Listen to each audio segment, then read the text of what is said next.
আমার অফিসে আমি জানতে পারলাম যে উত্তরখান থানাধীন পাড়া পুরানপাড়া বাতান এলাকায় একটা এরকম একটা রহস্যজনক হত্যা ঘটনা ঘটেছে। এই ঘটনায় আমি জানতে পেরে আমি ওখানে জানলাম আমাদের এডিশনাল এসপি ওখানে আছেন, আমাদের দুজন জোনাল এসি রয়েছে, নাসিম এবং পরে সাদ্দাম ছিল, ওকে সহ আমাদের ওসি রয়েছে, সকল অফিসাররা সেখানে রয়েছে, তারা ঘটনাস্থলে আসছে। তো তারপরে আমি নিজেও চলে গেলাম। চলে যাওয়ার পরে আমি জানতে পারলাম, আমিও ঘটনাস্থলে গেলাম, দেখলাম যে এই পুরানপাড়া বাতান এলাকায় যারা শাহনওয়াজের যে একটা 6তলা বিল্ডিং এর 4 তলায়, আমরা জানলাম এটা 6তলা 6 নম্বর ফ্ল্যাট। ওখানে হাবিবুল্লাহ বাহার ডিগ্রি কলেজের যে সাবেক উপাধ্যক্ষ যারা সাইফুর রহমান ভূঁইয়া, ওনার এজ হবে 49 বা 50, তো উনি খুন হয়েছেন। ওনাকে আমরা এই বিষয়টা জানতে পারে দেখলাম যে রুমের মধ্যে রক্ত জমাট বাঁধা।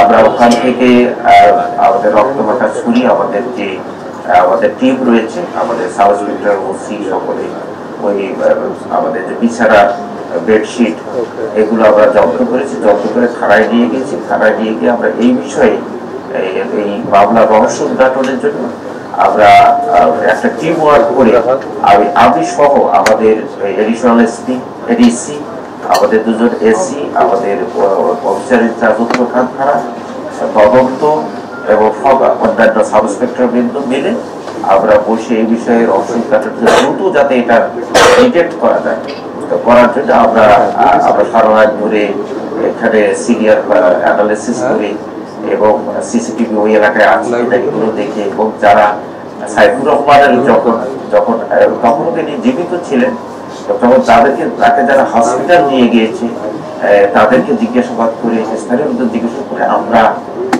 এই সম্পর্কে আমরা একটা প্রাথমিক ধারণা গ্রহণ করি এবং সেখান থেকে আমরা অপারেশন প্রস্তুত করি। আমাদের বিভিন্ন 3-4টে টিমকে আমরা বিভিন্ন দিকে আমরা পাঠিয়ে দিই, আমাদের বিভিন্ন ডাইমেনশন আমরা গ্রহণ করি যে এইগুলোর মধ্যে আমাদের এই ঘটনা আমাদের ডিটেক্ট হবে। তো আমরা এক পর্যায়ে সফল হই। আমরা জানতে পারি, আমরা একটা টিমের মধ্যে আমরা জানতে পারি যে আমরা দুজনকে আমরা গ্রেফতার করি ফরিদপুর থেকে। ফরিদপুর থেকে দুজনকে, স্বামী স্ত্রী দুজনকে গ্রেফতার করি। গ্রেফতার করে আমরা নিয়ে আসার পরে আমরা জিজ্ঞাসাবাদ করে আমরা জানতে পারি যে এদের দুজনের একজনের নাম হচ্ছে নাজেম, তার স্ত্রীর নাম হচ্ছে রূপা। নাজেমের বয়স হবে 21 বছর বা 22 বছর, রূপার বয়স হবে 20-21 বছর। তো তারা 6-7 মাস আগে মোবাইলের এই ফেসবুকের যুগে কমিউনিকেশনের মাধ্যমে তাদের সম্পর্ক হয় এবং তারা বিবাহ বন্ধনে আবদ্ধ হয়। তো নাজেমের বাড়ি হচ্ছে নীলফামারীর জলঢাকা, আর তার ওয়াইফ যে রূপার বাড়ি হচ্ছে সালতা ফরিদপুর। তো এরা যে হচ্ছে রংপুর থেকে, এরা মূলত রংপুর থেকে আসছে, লালমনি এক্সপ্রেসে এসেছে কমলাপুর রেল স্টেশনের নামে, এরা আবার পরবর্তীতে চলে যাবে ফরিদপুরে, চলে যাবে ট্রেনের জন্য। তারা ওয়েট করতেছিল 8 নম্বর প্ল্যাটফর্মে। এক পর্যায়ে এই নাজেম তার স্ত্রীর বললো যে আমি নাস্তা নিয়ে আসি, তুমি এখানে ওয়েট করো। ইন দ্য মিন টাইম রূপা কিছুটা ঘুমিয়ে পড়েছে, তার ব্যাগ, তার যে জিনিসপত্র পাসটাস ছিল এগুলো হারিয়ে যায়। এরকম সেই রূপা তখন একটু সম্বিত ফিরে পেয়ে সে খোঁজাখুঁজি করে দেখে তার ব্যাগ হারিয়ে গেছে, তার পার্স হারিয়ে গেছে। তখন সে আশেপাশের লোকজনকে জিজ্ঞেস করতেছিল একটা পর্যায়ে আর একটা মহিলা যাচ্ছিল, তাকে সে ডেকেছে, কিন্তু ওই এলাকায় সাইফুর রহমান ভূঁইয়া ওই জায়গাটার মধ্যে যাচ্ছিল। সে কাছাকাছি এসে তাকে জিজ্ঞেস করলো যে তুমি কি আমাকে দেখেছো? তখন রূপা বলেছে না, আমি আপনাকে ডাকিনি, আমি ওই মহিলাকে দেখেছি। তখন বললো যে পাশাপাশি জিজ্ঞেস করেছে যে তোমার কি হয়েছে? তখন বলেছে যে আমার ব্যাগ হারিয়ে গিয়েছে, আমার টাকা পার্স হারিয়ে গেছে, আমার টাকা পয়সা যা ছিল সব হারিয়ে গিয়েছে, আবার আমি ফরিদপুরে যাবো, এখন আমি কিভাবে যাবো? আর বলছে তোমার সাথে কি আর কেউ আছে? যে আমার স্বামী আছে, সে রাস্তা আটকে গেছে। আরো কথাবার্তা হয়েছে। এর মধ্যে নাজেম চলে আসছে, আসার পরে বলছে তোমরা কি করো? ওরা বলছে যে আমরা কিছু করি না এরকম। তো আমরা তো তখন বলেছে যে তোমরা আমার সাথে চলো, আমার 6 তলা বাড়ি রয়েছে, আমার গাড়ি রয়েছে, তোমার তুমি ড্রাইভিং শিখবে, শিখে তুমি আবার গাড়ি চালাবে, আর আমার স্ত্রী আছে, ছেলে আবার স্কুলে পড়াশোনা করে, আবার 6 তলা বাড়ি, তুমি বাবার বাসায় কাজ করবে।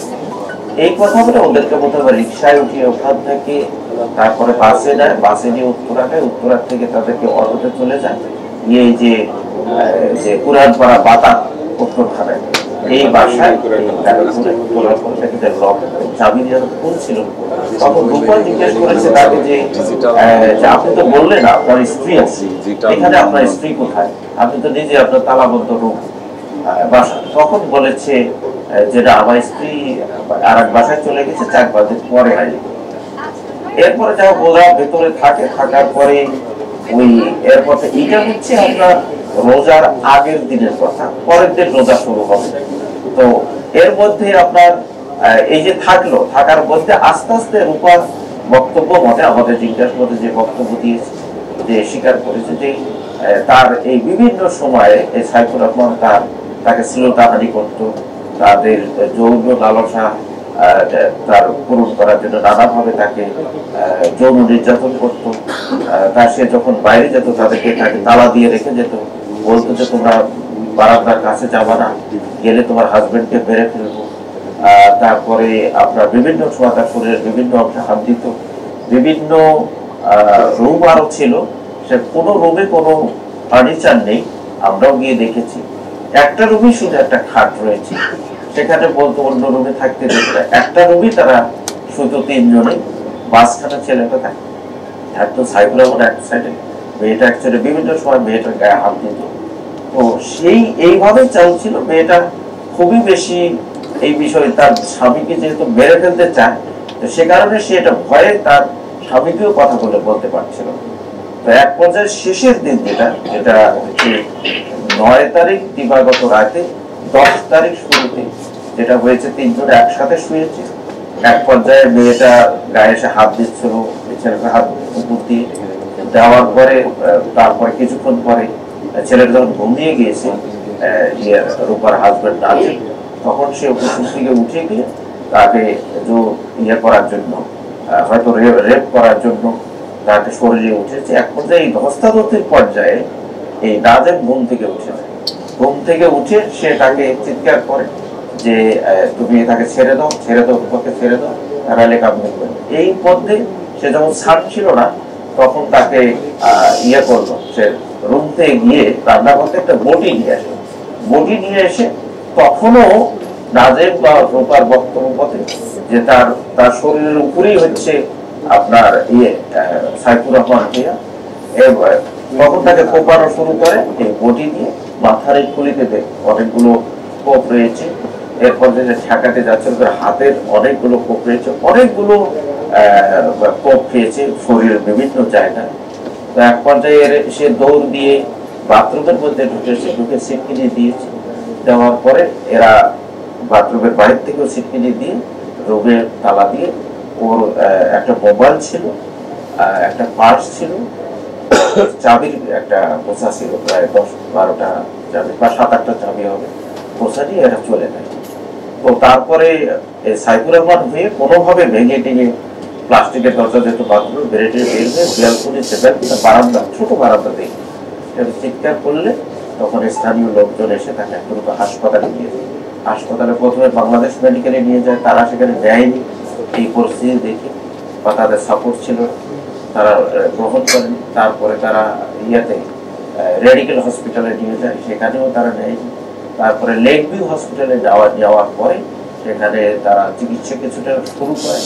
আধা ঘন্টা পরে তারা জানিয়ে দেয় যে সে ডিক্লাইন করেছে, মারা গেছে।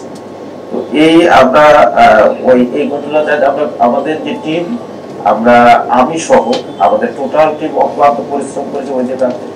বিশেষ করে আমাদের এডিসি, এসসি, আমার সাথে এক এসি আছে, ও অনেক পরিশ্রম করেছে, টেকনোলজিক্যাল কাজগুলো করেছে।